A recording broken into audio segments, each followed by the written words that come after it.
We go back to the audio soundbites. Paul Ryan, we're up to number 10. This was at his weekly press conference today. A reporter said, based on what you've learned from this memo, do you believe the FBI, the DOJ, used their power in a partisan way? There are legitimate questions about whether an American's civil liberties were violated by the FISA process. We are the legislative branch of government. There may have been malfeasance at the FBI by certain individuals. So it is our job in conducting transparent oversight of the executive branch to get to the bottom of that. Now, you may ask, some people do this, why Congress get oversight of the FBI? FBI, executive branch. Why does Congress get the? Because Congress created them. The Founding Fathers didn't create the FBI. The Founding Fathers never heard of J. Edgar Hoover. Congress created the courts.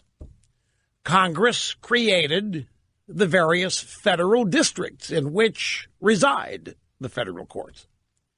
Congress has oversight of all that it created. Congress makes the laws. So Congress creates the FBI. Well, I mean, look, it may not have been a congressman who conceived of the idea. Don't misunderstand. But the actual act, the legal requirements for establishing the FBI had to happen in Congress. I don't mean that some member of Congress, you know what, we need a federal investor. It might have been some, it's like William Casey. William Casey actually created the CIA. Not William Casey. Wild Bill Donovan created the CIA. And Bill Casey was one of his aides. He was Reagan's director of the CIA. It was originally the OSS.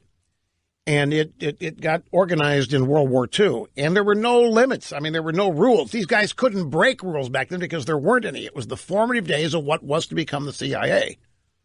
George Washington did not establish the CIA. And the CIA director has to go to Congress for budgets. Not just the director, the deputy director, a bunch of them troop up there every year. And there's a bunch of different CIA budgets. There's the standard public budget everybody knows about. Then there is the black ops budget, which nobody knows anything about.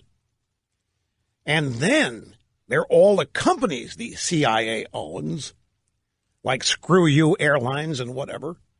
CIA owns things you wouldn't believe they own.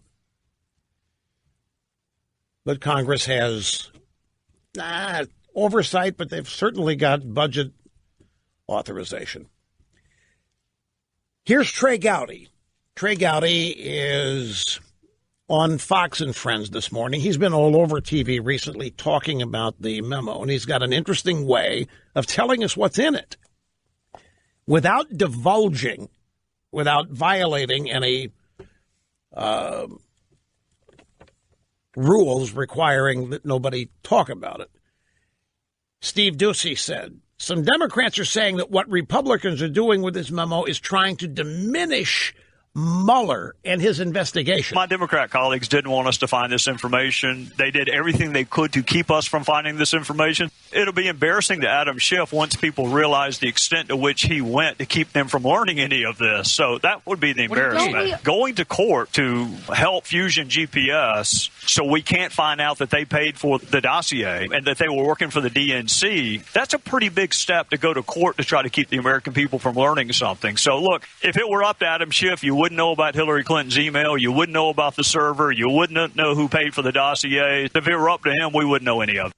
Right. If you're up to Democrats, you wouldn't know any of what you know. And now that we're on the verge of knowing it, the Democrats are running around saying this is threatening the Democrat process. Transparency and the people's right to know is now threatening our precious Democrat bodily fluids. We'll take a brief break and be back.